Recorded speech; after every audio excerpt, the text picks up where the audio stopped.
Hello, everybody, and welcome to our session today, Scrappy Attribution for SMB marketing teams. We have with us today Rachel Noble-Squire, founder of MOBI and marketing consultant. She has a lot of great information to share with us. Please feel free to put your questions in the chat. If we have some time at the end, we can do a live Q&A. And with that, I will pass it to Rachel. Welcome. Thank you. Let me go ahead and share my screen.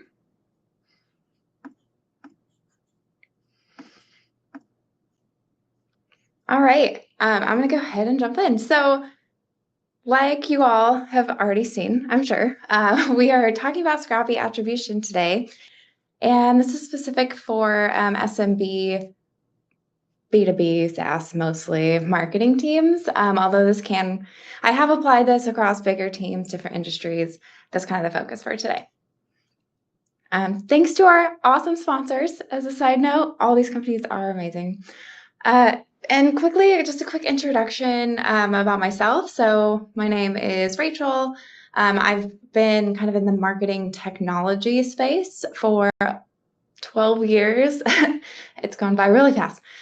Mostly focused around Marketo and Salesforce, but also some HubSpot, with a really heavy focus on marketing intelligence and analytics, which is why we're here talking about attribution today.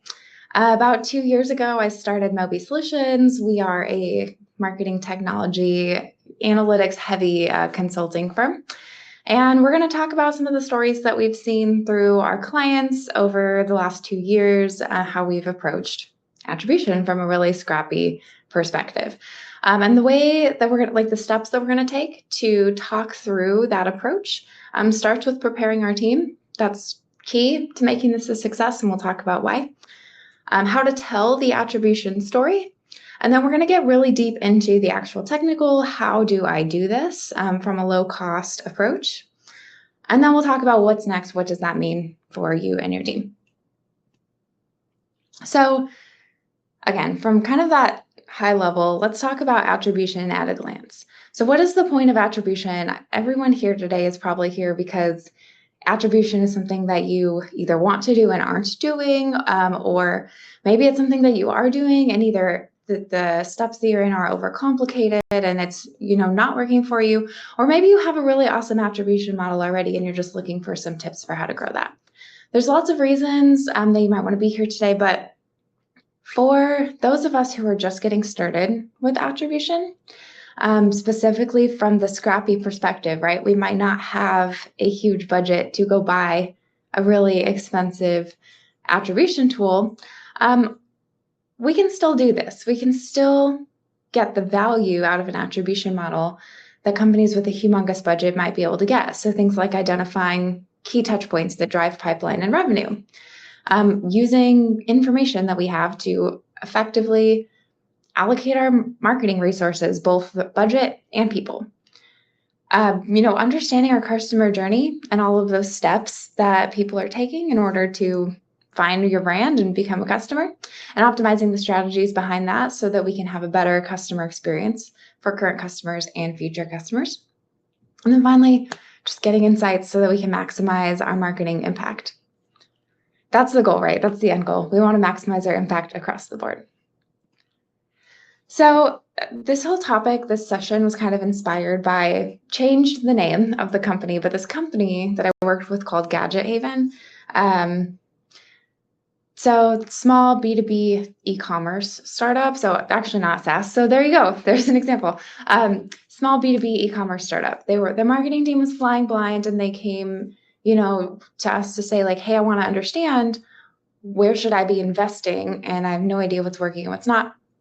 So, and budget was very small. We did not have budget for tech, but we did have Salesforce. We had a CRM with all of that really key data that, the campaigns basically, right? So what can we do to take the data we already have and learn from it? So their story, really simple, straightforward attribution model. I'll talk about how to do that. And then when we implemented it for Gadget Haven, we realized some crazy things. Some of the findings drove them to actually reallocate 90% of their digital marketing budget. So I'm going to talk about the approach and what we did, how we do this for kind of clients in general, how we can implement this, and then some of our outcomes. So before you even jump in, it's really important that your team is prepared for this in order to be successful. So you could have the most amazing attribution model in the entire world, but if your team is not prepared and receptive and using the model and the results that you're finding from it, it doesn't matter. It was a waste of time, because if you're not implementing, strategic changes as a result of what you find, it doesn't matter.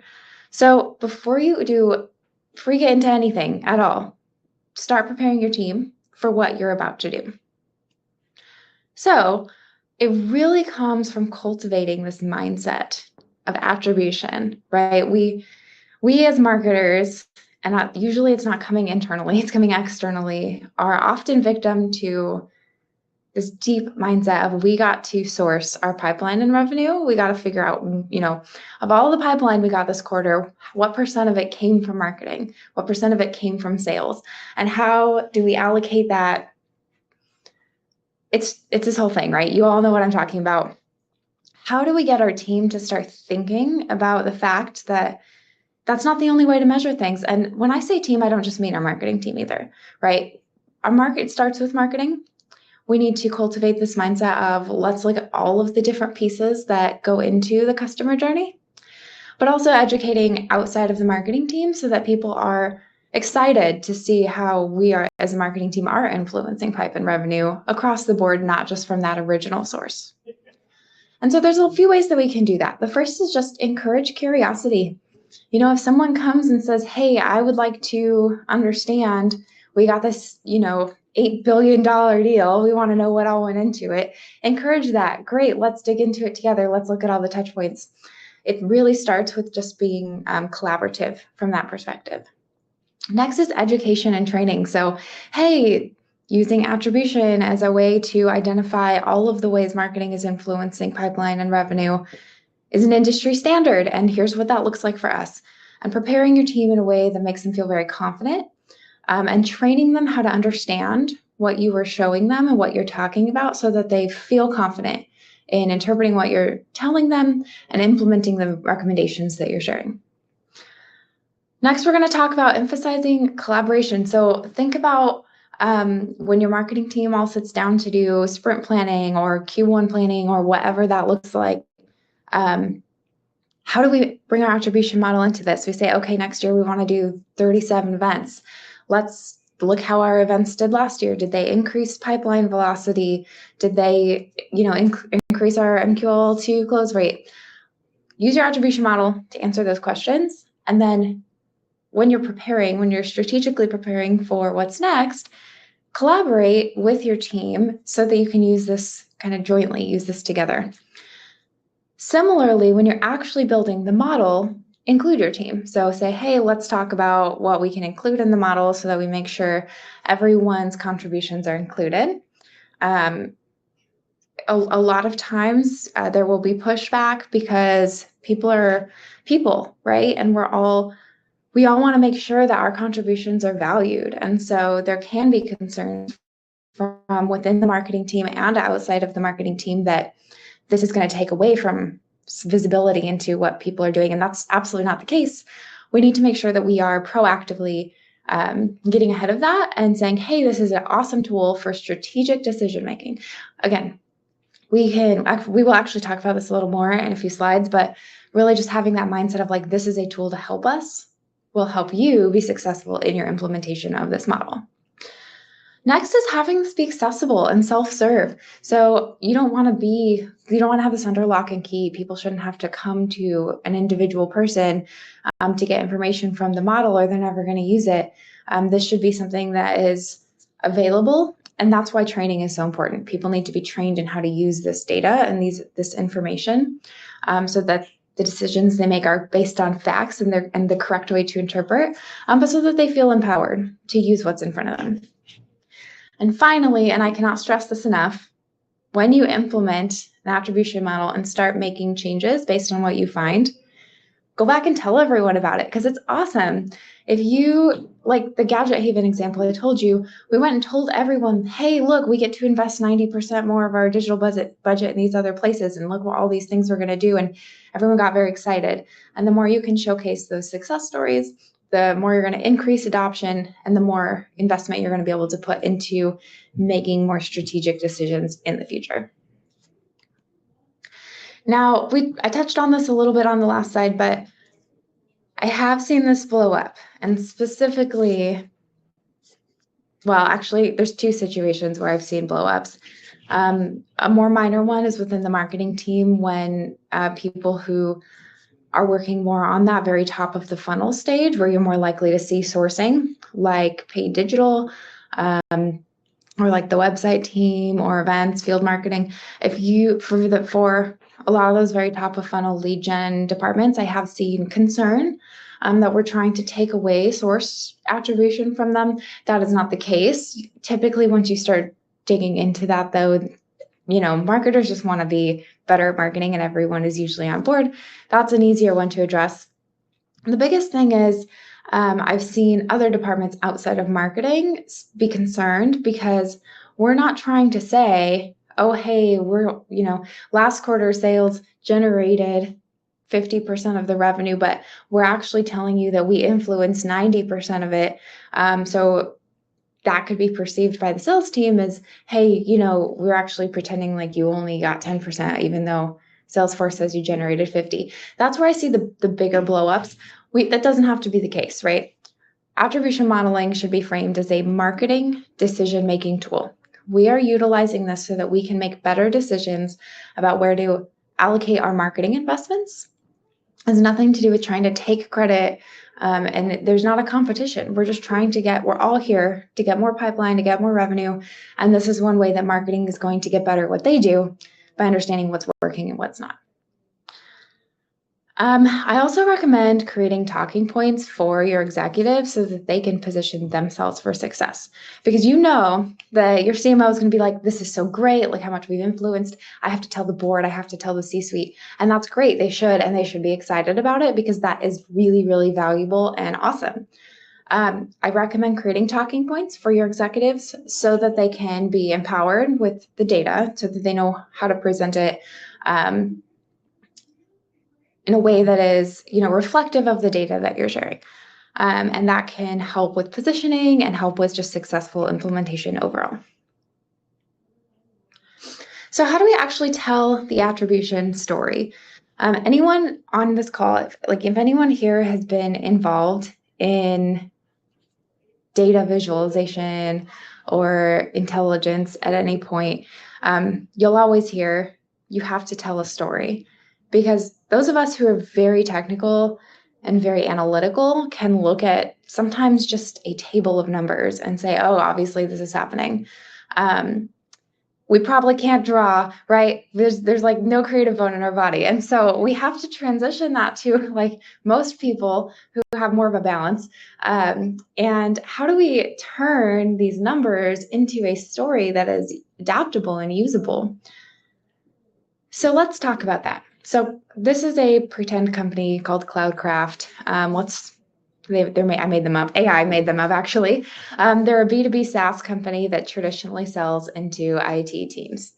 And at Cloudcraft, they're trying to figure out how to model all of the different touch points that marketing is influencing in a way that tells the attribution story. So here's an example, right? Let's say that Cloudcraft has a specific opportunity at, what did we call it? No, I guess I didn't name the company, but there's a company they're trying to sell into. At the company, the IT manager, Luna, finds Cloudcraft by Googling IT solutions. This happened in late December of 2022. A little over a month later, she then goes and downloads a white paper that was sent to her via a nurture email. White paper is so awesome that she's like, oh my gosh, we have to adopt this here in our company, and she forwards that onto her CTO, Isabella. Isabella then downloads the white paper as well.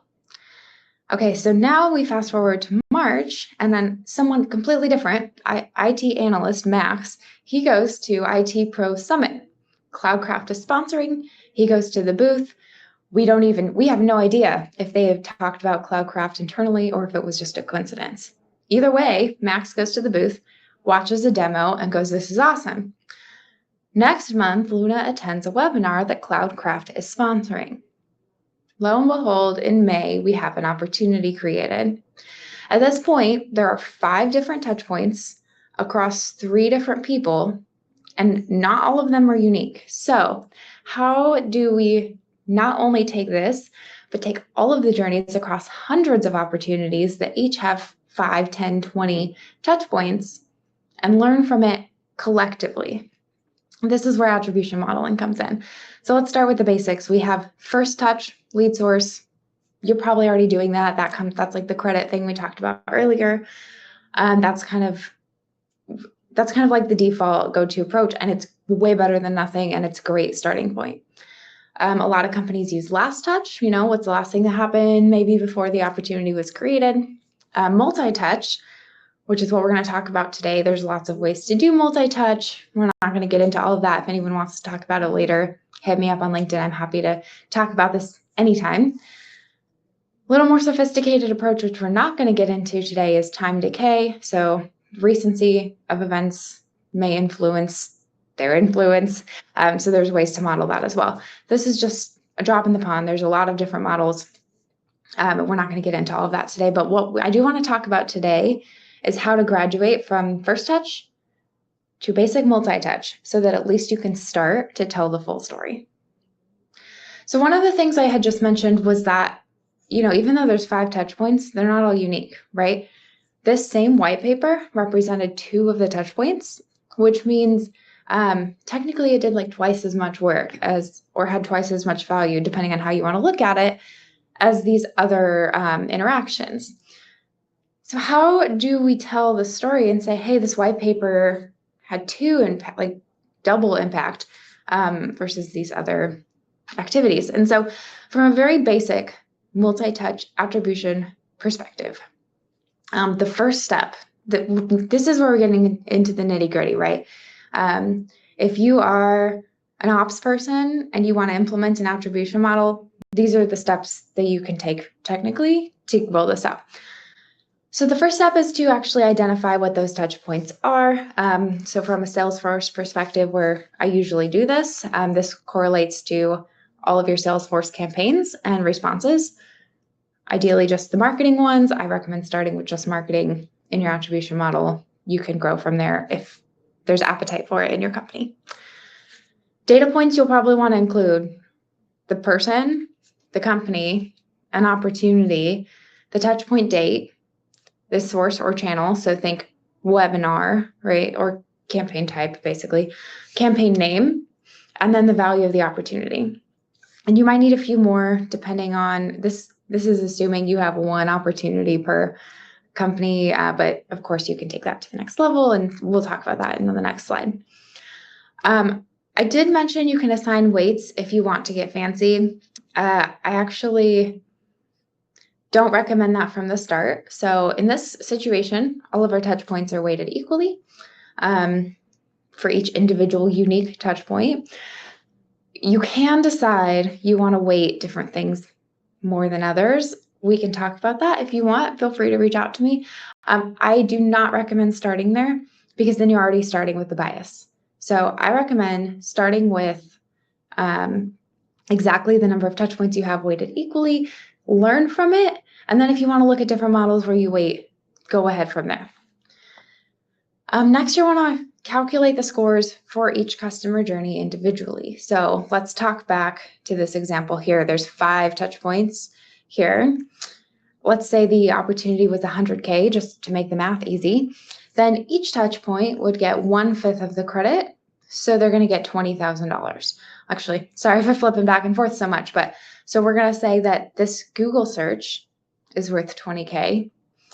The webinar is 20K and the summit is worth 20K. The white paper is worth 40 because each one is worth 20K. Great, but that's still just 1 company. So how do we tell that story across the board? That's where we add it up. So we're going to talk about how to actually do that. So literally start with a spreadsheet. There are some amazing tools, and I'm actually going to talk about some of those tools at the end here, but you can start this in a spreadsheet and get very usable information to help you to start making educated decisions. So this is all AI generated data, if you can't tell by those names.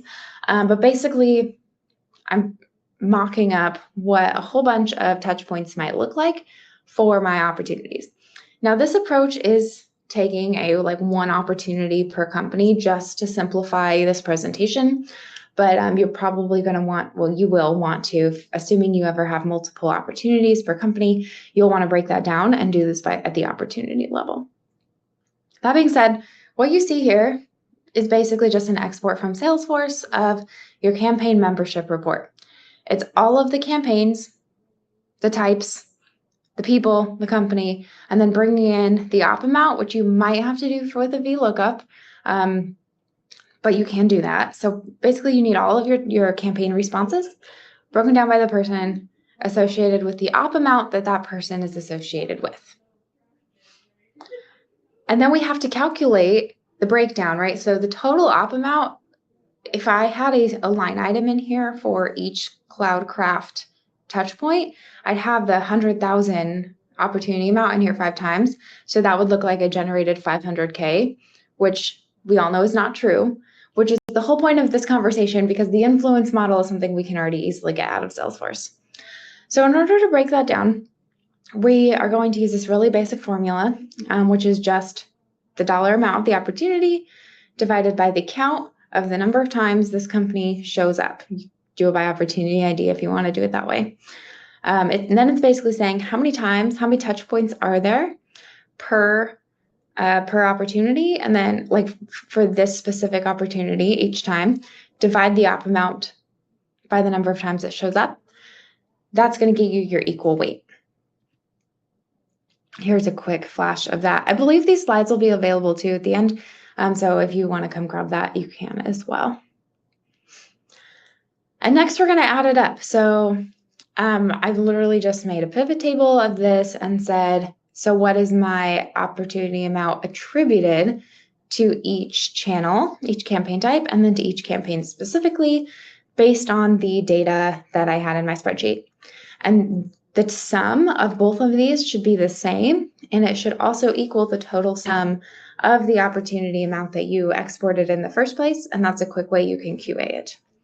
Because the goal is that we are breaking down our actual opportunity amount, accurately breaking it down and associating the correct dollar value to the campaign type and the campaign name.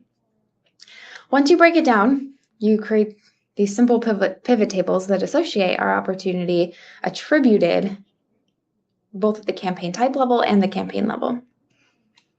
Okay. And then the next thing is to analyze the results. So when I was doing this, I told ChatGPT, hey, put some mega deals in there, because you know that anyone who basically look at this before you tell people, right? Look at your results. You know that whoever wrote that February email or that November email is going to say, wow, those are the 2 best emails ever. I'm incredible, which they are. And we should do that every single time. When it turns out that there were 2 humongous deals that came out of both of those that were largely sales driven. So, poke around in there and address the nuances proactively. They're really important. It's important to know that those emails influenced those opportunities. It's also important to know the nuances behind it.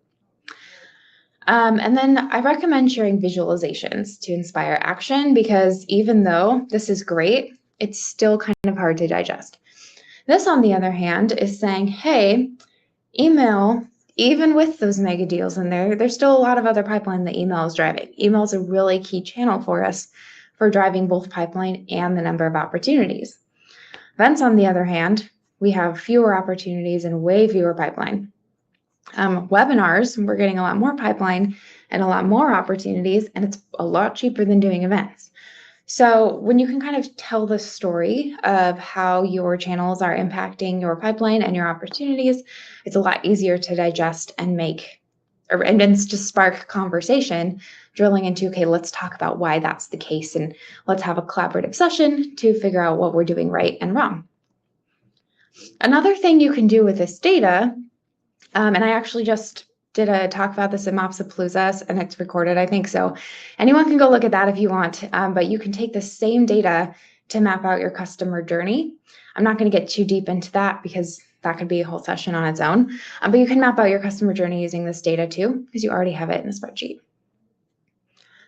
So I want to talk about Gadget Haven. So again, we talked about how they reallocated 90% of their digital budget, right? We started simple. We launched a very basic multi-touch attribution model, literally this exact same thing that I showed you. And they are kind of that one opportunity. We only looked at the first opportunity. And so it gives us a really good sense for what creates that customer. We tracked organic and paid digital efforts, which there was a heavy focus on at this company. Emails, events, and webinars. That was all of the channels that Gadget Haven was doing at the time. And so those are the ones we looked at. And we made two really big key discoveries. First, over 70% of their new opportunities had at least one event engagement at some point before the opportunity was created. Now that wasn't necessarily a trade show, right? They did a lot of field events. They did a lot of trade show sponsorships. So someone might have come to a dinner at an event or come to their annual summit that they put on, or stopped by their booth at a trade show or attended a set, right? Doesn't matter. But basically, they had at least one event-related engagement for at least one of the contacts on the opportunity at some point before an opportunity was created. That's huge. Events were really important for them. And they had no idea how important events were until we saw that. And we also found out that they were spending thousands upon thousands of dollars each month on paid digital ads. It was almost exclusively AdWords. They did have some ads going into LinkedIn, I think Bing. I think that's it. But they were spending thousands of dollars every month into this paid digital space. And it was really not doing that much in revenue. Now, I know there is the argument for brand awareness. So please do not stop your ads entirely. There's more to consider than just this. That could be a whole separate session, so I'm not going to get into that too much. But, in terms of even just clicks, who's clicking on our ads, filling out a form, blah, blah, blah, it was basically zero. No one's really interacting with them that were becoming customers or that were even becoming pipeline. So they took 90% of their digital budget. 10% was still a lot, right? They still have 10% of their digital budget going to brand, going to those advertisements. But they moved 90% of that digital budget out and added field events, at least 6 or 7 the next year into events. Mostly smaller events, but that's okay because that's what they found was working for them. So basically the moral of the story here was that they reallocated their budget to an area that they knew was a lot more effective for them and was actually a key point in their opportunity journey. And as a result, they had increased their marketing ROI by 45% the next year. They didn't get any additional budget. They just moved their budget around. And they increased their marketing entire ROI by 45%, which is pretty incredible. So what's next? What does that mean for us? First, I do want to talk about, so you can go ahead and you can implement the spreadsheets, and honestly, it's a great way to do it. I've had that work successfully for a lot of companies, especially when you're in a scrappy situation and you don't have budget for a tool. There are some tools, however, that I'd like to give a shout out to because they are either free or inexpensive. So you can get a free version of Looker, Google Data Studio. Now, a lot of the integrations cost money, so you probably will still have to do some exporting, but it's a little bit more scalable. You can actually use the same approach I showed you, but kind of automate the visualization of that. So you can just download your Salesforce campaign, report every month, upload it to Looker, and have it do all the work. Power BI also has a free version. You could do something very similar in there. There are also some attribution tools that have transparent pricing. I've used most, but not all of these, but I've heard great things about them all. So Hockey Stack is really cool. And the thing about these tools, by the way, not Looker or Power BI, but these other tools. The thing that you're getting out of these, besides not having to do the work, is that kind of cross-platform cookie tracking. So if someone sees your social post, maybe they click on a LinkedIn post someone posted, like 6 weeks later, Googles you, finally fills out that webinar form, it will know. You can like link it back to that. So there is value in doing that. If you can get the budget for it, these are nowhere near your complex attribution tools pricing wise. Hockey Stack is a great one. Octane 11 is a great one. Alignly, Ruler Analytics. That's it. And some of these tools also have other features that will add a little bit of value too. I'm not gonna get into that, but just we're checking them out.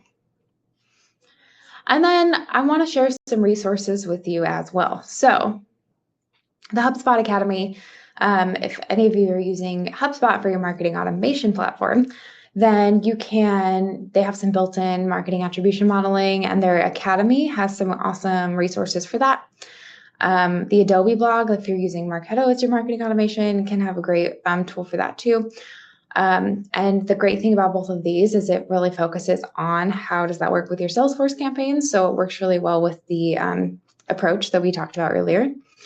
Kismetrics blog's got some great resources, as does the Moz blog. Nielsen Marketing Cloud also has some great content. But these are actually my two favorite resources here. If we have any Reddit fans here, the analytics and the marketing groups have some good stuff pop up from time to time. I've even seen people talk specifically about like, hey, I use Salesforce or Pardot or whatever. How do I get this attribution data out of there and use it? I've seen some really good discussions. And there's also people in there who are willing to help. A few other things I didn't mention, but there's also some awesome Slack communities for revenue ops out there where people have, specific channels for Pardot or Marketing Cloud or all of them. So get involved in those communities and start asking questions, because you'll get to see what other people are doing, learn the industry standards, best practices. Okay, so just to summarize, because we're wrapping it up here, I'm going to go into questions in a minute. Let's summarize. So starting simple, attribution does not have to be perfect. In fact, it will never be perfect.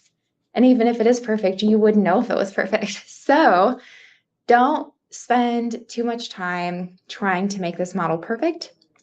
When people start poking holes at it, it's great to address and consider those, but also to remind people, including ourselves, let's focus on actionable data. We don't need a perfect model. We need to make better, more informed decisions. And here's our first step in that process. So start simple, implement a simple model, and start making better decisions. Then you can revisit the model, because once you prove it out, you'll have more budget to improve it, and great, right? Start simple. I'll put that on a t-shirt. It's very important. Next is to maximize the tools that you do have available. So leverage what you already have, like your Salesforce campaigns, whatever you have in your marketing automation platform, your spreadsheets. Maybe look into some of those BI tools if you feel comfortable doing that. And then finally, this is really key, get everybody on board, get all the right stakeholders really excited about both helping you develop this and then adopting it, making better decisions based on what you're finding. And I didn't put this in here, but encourage them to ask questions, encourage them to poke holes, because as you are very open about that, people will be more trusting of what you're putting in front of them. And that's it. I didn't get a chance to look, but do we have any questions? I'm gonna stop the share. Yeah, we do have one question early on when you were talking about the natural sort of pull and push between marketing and sales, and how, they all want to take attribution, sometimes gets equated with credit, which is not what it should be. So somebody was asking, it was Nicole asking, how do you break down the competition between the marketing and sales staff? What are some approaches to make that less exciting in your organization? I love it. I've had a couple of approaches that have been successful. So if you are at an organization that is very touchy about this, there are just certainly organizations like that. I have had success saying, let's keep this information within marketing. Let's just build a marketing model. You have to get your CMO on board to do this because it is exciting information that you're finding, and your CMO is going to want to tell everybody. So you have to talk to them about this first. But keeping it within marketing, at least until you've been able to make better decisions and have some success stories to share, can be very helpful. And then the other way that I've seen this work is saying, hey, we're not going to take away that sourcing. We're going to let these run side by side, and we're just going to look at them both because more information is better. Yeah, I've seen organizations that call it pipeline enhancement, with the idea that what marketing is really doing is pushing the sales over to sales in order to make it more appear like we're working together. Because obviously it comes from the very top. Everybody has to be aligned together and not taking credit. So I don't see any questions, but I do have a question myself. So I noticed in your presentation, you're using a lot of AI. So you have your AI generated data sets. Do you have a sort of a viewpoint on how Scrappy marketing people are going to be able to use AI for attribution? Because I immediately went to, wow, could I plug that in somewhere and see what happens? You totally can, and I have. Like I have literally just imported the spreadsheet and said, please tell me what's working. And it can spit all of it out for you. I have, as everyone knows, it can hallucinate and it can be wrong. So you have to QA it pretty carefully because sometimes it'll make stuff up. And I've even had to say, I've had to make up campaigns and say, this campaign's working really well. I'm like, that's not even a campaign I imported. So you just have to be very careful about it. Yeah, one of the themes that you touched on, which I think is kind of interesting, is the idea of retuning your model over and over and over again, that every single day things change. How have you seen customers deal with how to explain to their management that we're going to be failing quickly? How do they bring that out there? Like, we're going to try this out. It might not be quite right. And I understand to like keep it in marketing for a while, but how have you managed that particular situation? Yeah, I mean, that's a great question because it happens a lot. I think the key is really just being transparent about it. So not just like after you've done it, but before, hey, we're going to implement this model. We're going to make some decisions that we think will be good or bad. Well, we think they'll be good. We're going to find out what's working and what's not. And then as we continue progressing, we will also learn from what we've done, and we will try to pivot as needed. I actually just noticed another question come in. So let's see, does this approach leverage opportunity contact roles, or can you VLOOKUP against the account? Depends on your sales team. So if you work at a miracle company where your sales team is really good about putting contact roles in, then you should use them. There are some companies that are really good about that. If not, which unfortunately is like 80% of the companies I work with, yeah, you can totally just VLOOKUP the contacts.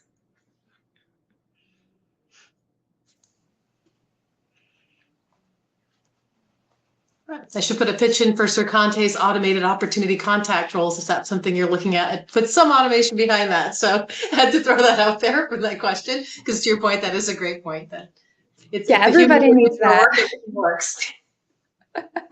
I love that. Yeah, seriously though, there's a huge pain point, unfortunately. All right, I think we've answered all the questions. So thank you so much for your time today. I've learned a lot. I hope our audience also got a lot out of this, and the recordings will be available and the deck after the presentation. So thank you so much, everybody.